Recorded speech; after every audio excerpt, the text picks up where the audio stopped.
Le 4 octobre 2025, au cœur de Ouagadougou, une promesse a traversé la foule comme une onde de choc.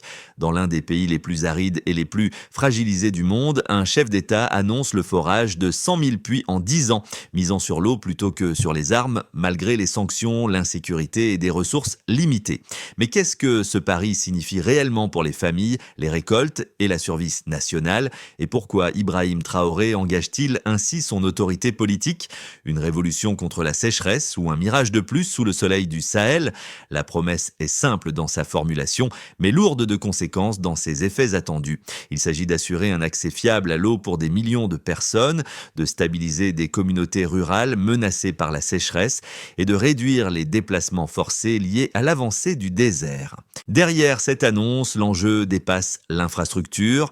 Il touche à la sécurité alimentaire, à la cohésion sociale et à la capacité d'un État à protéger ses citoyens autrement que par la force.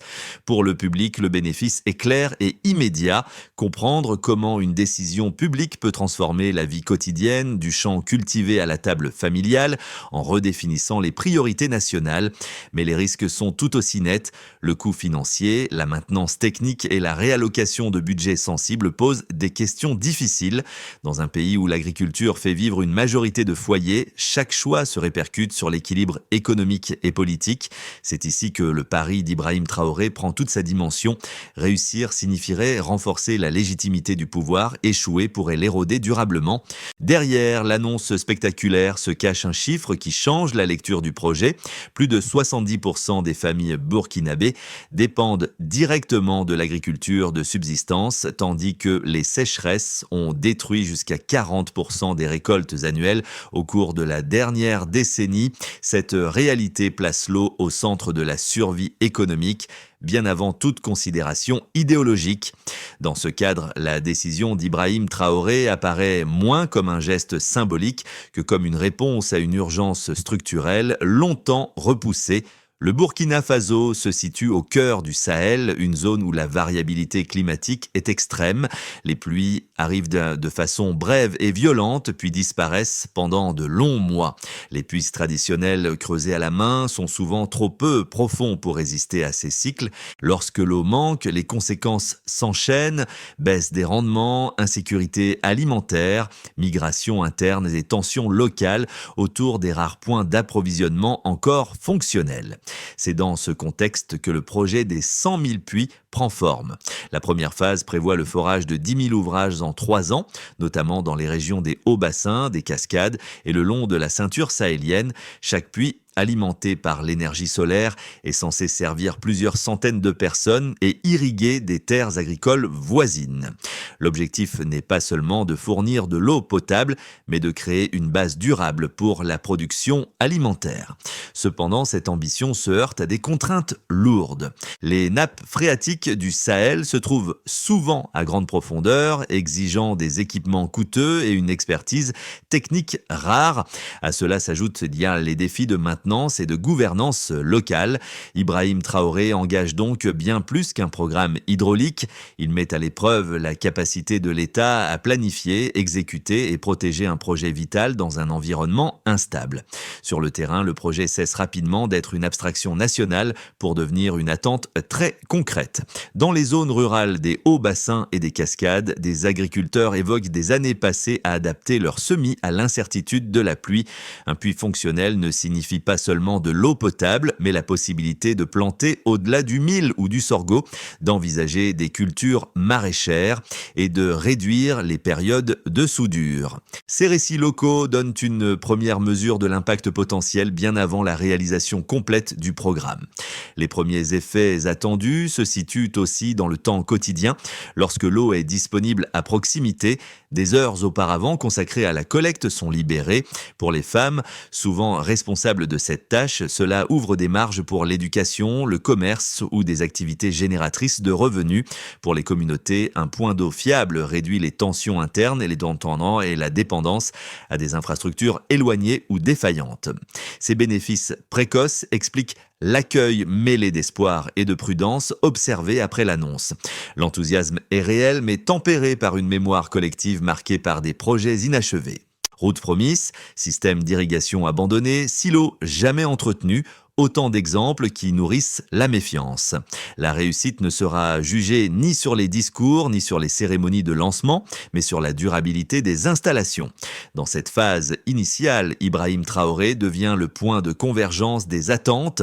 Son engagement personnel est perçu comme un signal fort, mais il l'expose aussi directement aux premiers résultats visibles. Ici, l'enjeu est clair et immédiat. Sans effet tangible rapide, la promesse risque de perdre sa force mobilisatrice. La séquence commence par une décision politique nette. Le 4 octobre 2025, l'annonce publique ne se limite pas à une vision lointaine.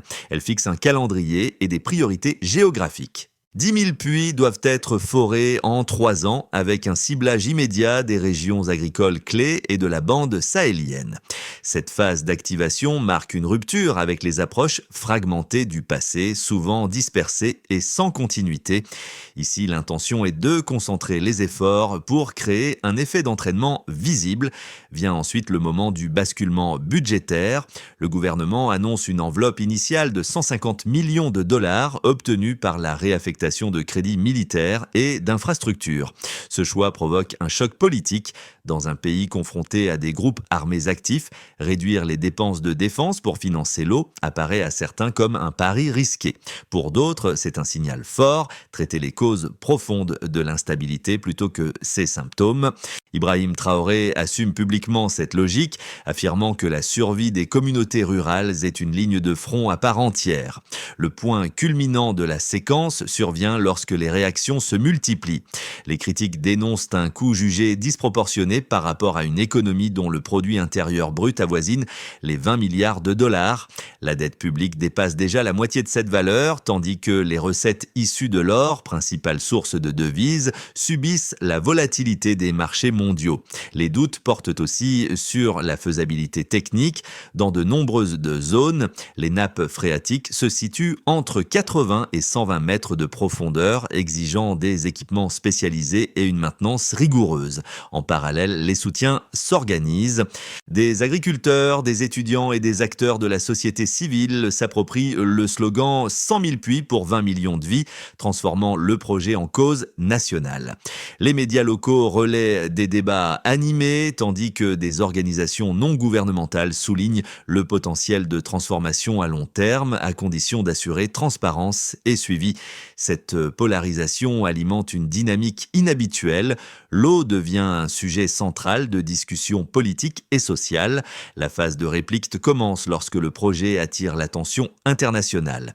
Des partenaires étrangers expriment un soutien prudent, conditionné à des audits indépendants et à des garanties de gouvernance. D'autres observent sans s'engager, conscients que le succès ou l'échec aura une portée régionale.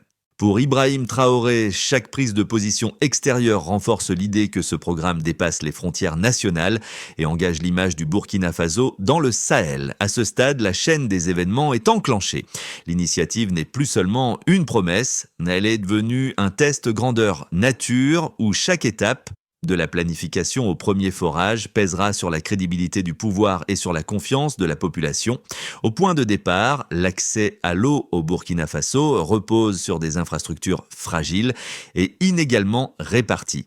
Le projet vise un basculement mesurable vers une disponibilité plus large et plus stable. Aujourd'hui, plus de 70% des ménages dépendent d'une agriculture pluviale, exposée à des sécheresses récurrentes qui, sur les 10 dernières années, ont amputé jusqu'à 40% des récoltes annuelles. Le passage à des puits profonds, alimentés par l'énergie solaire, promet une rupture nette entre cette vulnérabilité structurelle et une capacité accrue de production. Le premier indicateur clé concerne la portée humaine. Chaque puits est conçu pour servir en moyenne entre 500 et 800 personnes, tout en irriguant des parcelles agricoles adjacentes. Rapporté à l'objectif initial de 10 000 puits en 3 ans, cela représente plusieurs millions de bénéficiaires potentiels dès la phase de lancement. Cette densité d'impact explique pourquoi l'eau est perçue comme un multiplicateur social. Un seul point d'accès fiable peut transformer l'équilibre d'un village entier en réduisant la pénurie domestique et en stabilisant les activités agricoles.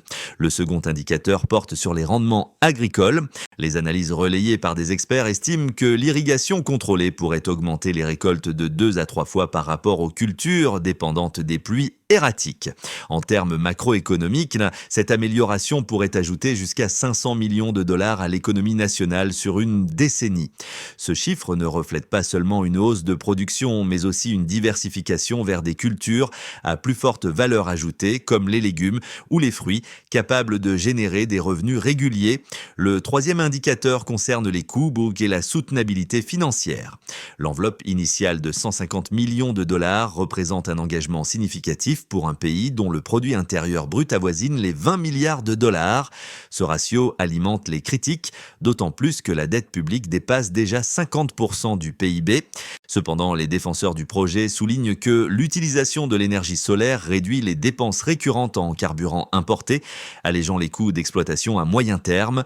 La question se déplace alors du financement initial vers la maintenance et la gouvernance locale. Un quatrième indicateur, souvent moins visible, touche au cycle de crise. Les sécheresses frappent la région tous les 2 à 3 ans, déclenchant des pertes agricoles, des migrations et parfois des violences liées à la rareté des ressources.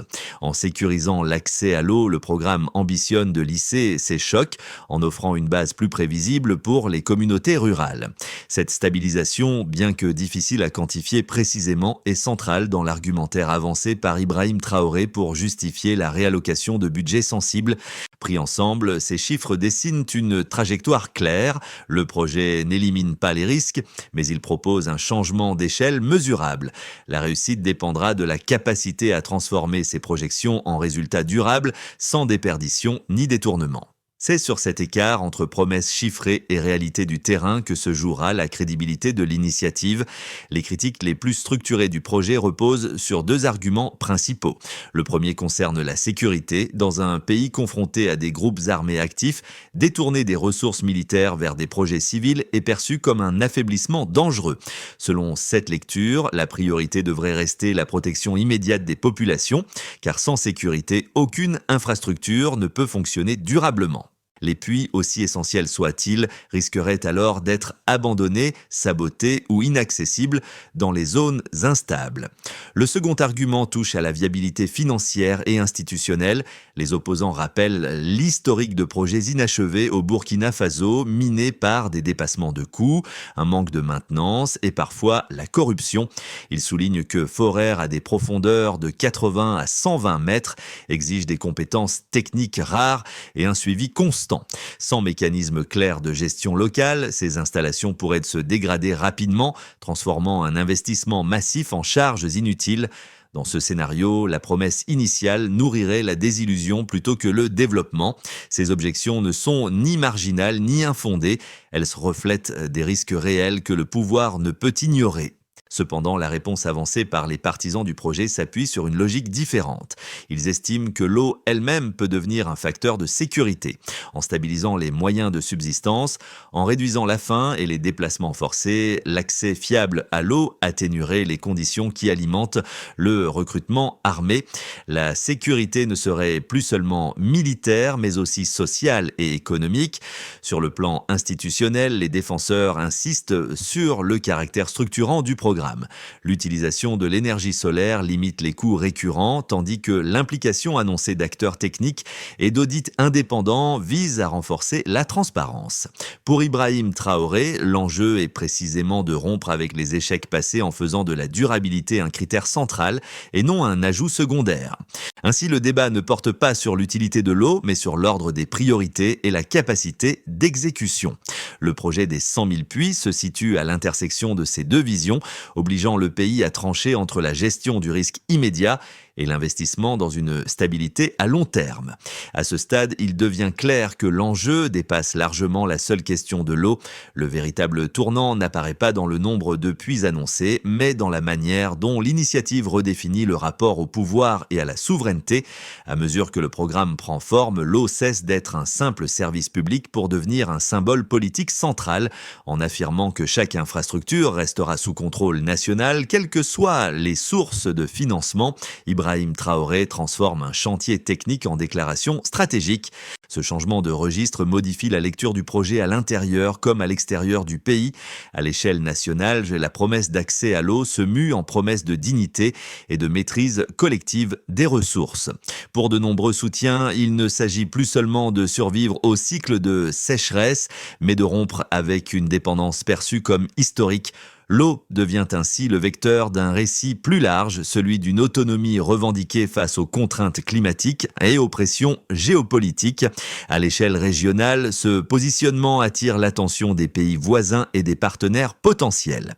Le projet est observé comme un test. Peut-on concilier coopération extérieure et contrôle souverain sans créer de nouvelles formes de dépendance? Ce point médian marque donc une inflexion claire. Le débat ne se limite plus à la faisabilité des puits, mais s'étend à la question de qui décide, qui contrôle et qui bénéficie durablement des ressources vitales. À partir de ce moment, l'initiative change de nature. Elle n'est plus seulement évaluée sur ses résultats matériels, mais sur ce qu'elle révèle de l'ambition politique du pouvoir en place. Les effets attendus du programme se déclinent différemment selon les acteurs, mais tous convergent vers une même ligne de fracture. L'accès durable à l'eau redessine les équilibres existants. Pour l'État, l'enjeu est d'abord institutionnel, la capacité à planifier, financer et maintenir des infrastructures hydrauliques à grande échelle devient un test de crédibilité. Si les premiers puits fonctionnent et restent opérationnels, l'administration renforce sa légitimité et sa présence dans des zones longtemps perçues comme périphériques. À l'inverse, des défaillances visibles fragiliseraient l'autorité publique et nourriraient le scepticisme. Pour les acteurs économiques, notamment les petites exploitations et les coopératives agricoles, l'impact est potentiellement transformateur. Un accès régulier à l'irrigation permet de sortir d'une agriculture strictement de subsistance pour envisager des cultures à plus forte valeur ajoutée. Cette transition ouvre la voie à des revenus plus stables, à une meilleure intégration aux marchés locaux et à la création d'emplois saisonniers. Toutefois, elle pose aussi la question de l'accès équitable. Sans règles claires, certains craignent que des élites locales ne monopolisent les points d'eau les plus productifs. Du côté des citoyens, les conséquences sont immédiates et tangibles. La réduction du temps consacré à la collecte de l'eau améliore la qualité de vie et libère des heures pour l'éducation, le soin ou des activités économiques. Pour les femmes et les enfants, souvent en première ligne, ce changement peut modifier durablement les trajectoires sociales. La sécurité alimentaire progresse également en diminuant la dépendance aux importations et aux aides ponctuelles lors des crises. À l'échelle régionale, le projet est observé comme un précédent. Les pays voisins, confrontés à des défis climatiques similaires, évaluent les résultats pour en tirer des leçons. Un succès renforcerait la position du Burkina Faso comme laboratoire de solutions sahéliennes, tandis qu'un échec servirait d'avertissement. Dans ce contexte, chaque forage dépasse sa fonction locale et s'inscrit dans un récit plus large de résilience ou de désillusion. C'est ici que la figure d'Ibrahim Traoré réapparaît au centre du tableau. En liant étroitement son image politique à ce programme, il transforme les conséquences pratiques en enjeux personnels de leadership. Les bénéfices, s'ils se matérialisent, consolideront son autorité et son discours de souveraineté. Les coûts, s'ils dominent, seront immédiatement imputés à ce choix stratégique. Ainsi, les conséquences ne se limitent pas à l'eau elle-même. Elles se touchent à la gouvernance, à l'économie quotidienne, au tissu social et à la place du pays dans la région. Le projet agit comme un révélateur, mettant à nu les forces et les fragilités d'un État confronté à un pari de grande ampleur. À court terme, l'évolution du projet peut être lue à travers 3 trajectoires plausibles, chacune éclairant des choix et des risques distincts. Le scénario de base repose sur une mise en œuvre progressive et inégale. Les premiers forages aboutissent, mais à un rythme plus lent que prévu, freiné par des contraintes logistiques et sécuritaires. Dans cette configuration, les bénéfices apparaissent localement, sans transformation nationale immédiate. Le programme reste crédible, mais soumis à une attente prolongée, testant la patience des communautés et la constance politique. Le scénario optimiste suppose une coordination efficace entre financement, expertise technique et gouvernance locale. Les puits pilotes fonctionnent durablement, les systèmes solaires réduisent les coûts d'exploitation et les mécanismes de suivi limitent les détournements. Les rendements agricoles commencent à augmenter dans les zones ciblées, générant des revenus visibles et un effet d'entraînement social. Cette dynamique renforcerait la confiance interne et attirerait des partenariats supplémentaires sans remise en cause du contrôle national. Dans ce cas, Ibrahim Traoré pourrait présenter le projet comme la preuve qu'un investissement structurel peut produire des résultats rapides, même dans un contexte contraint. Le scénario pessimiste met en lumière les fragilités du dispositif, des retards accumulés, des équipements défaillants ou des problèmes de maintenance minent les premiers résultats. Les promesses non tenues alimentent la défiance, tandis que les coûts continuent de peser sur les finances publiques. Des tensions locales émergent autour de l'accès aux points d'eau et les critiques politiques gagnent en visibilité. À l'international, les partenaires hésitent à s'engager davantage, percevant le programme comme un risque plutôt qu'une opportunité. Face à ces trajectoires, une recommandation de lecture s'impose, observer moins les annonces que les mécanismes. La clé ne réside pas uniquement dans le nombre de puits forés, mais dans la capacité à assurer leur fonctionnement sur la durée, à clarifier les règles d'accès et à publier des données vérifiables. C'est cette combinaison qui permettra de distinguer un projet symbolique d'une transformation réelle. Dans les 6 à 12 mois, ces signaux faibles deviendront déterminants. Ils indiqueront si l'initiative s'oriente vers une consolidation prudente, une accélération maîtrisée ou une remise en question profonde, avec des conséquences directes sur la trajectoire politique du pays. À ce stade du récit, le projet cesse d'être un dossier politique lointain pour toucher directement l'expérience du public. Derrière les chiffres et les scénarios, il y a des situations familières, la dépendance à une ressource fragile, l'incertitude face au choc climatique et la question de savoir si des décisions collectives peuvent réellement améliorer le quotidien. Même pour un spectateur éloigné du Sahel, ces thèmes font écho à des débats universels sur l'investissement public, la résilience et la confiance dans les institutions. Pour certains, l'initiative évoque des moments historiques où de grands projets ont redéfini des trajectoires nationales. Des infrastructures hydrauliques ou énergétiques, portées par une volonté politique forte, ont parfois servi de catalyseurs économiques et sociaux. Cette comparaison nourrit l'idée que des choix audacieux, lorsqu'ils sont bien exécutés, peuvent produire des effets durables. Elle alimente aussi une prudence naturelle. Ces mêmes projets ont échoué ailleurs lorsque la gouvernance n'a pas suivi. Pour les publics sensibles aux questions climatiques, le programme met en lumière une réponse concrète à l'adaptation plutôt qu'à la simple gestion de crise.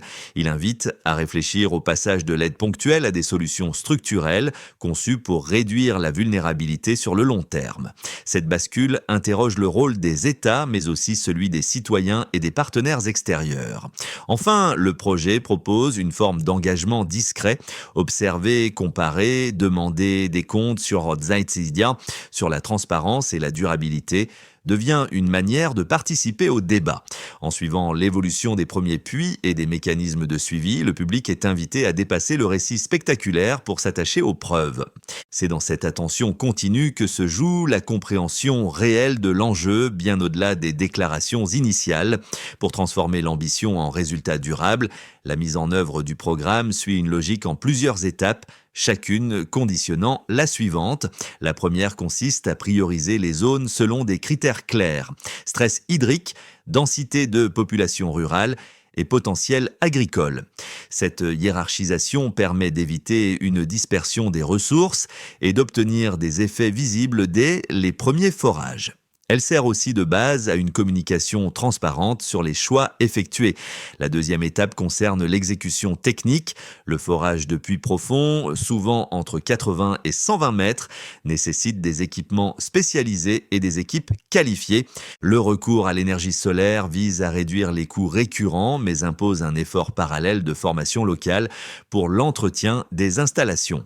Sans cette montée en compétences, la durabilité resterait théorique. Des partenariats techniques et des audits indépendants sont présentés comme des garde-fous contre les dérives passées. La troisième étape touche à la gouvernance locale. Chaque point d'eau doit s'inscrire dans un cadre de gestion partagée, définissant l'accès, l'usage agricole et les responsabilités de maintenance. C'est à ce niveau que se joue l'acceptation sociale du projet. Des mécanismes simples de suivi, appuyés sur des données publiées régulièrement, permettent de mesurer l'état des infrastructures et d'identifier rapidement les défaillances. Enfin, la dernière étape est politique. En liant publiquement son image à cette feuille de route, Ibrahim Traoré engage le pouvoir exécutif dans un cycle de redevabilité.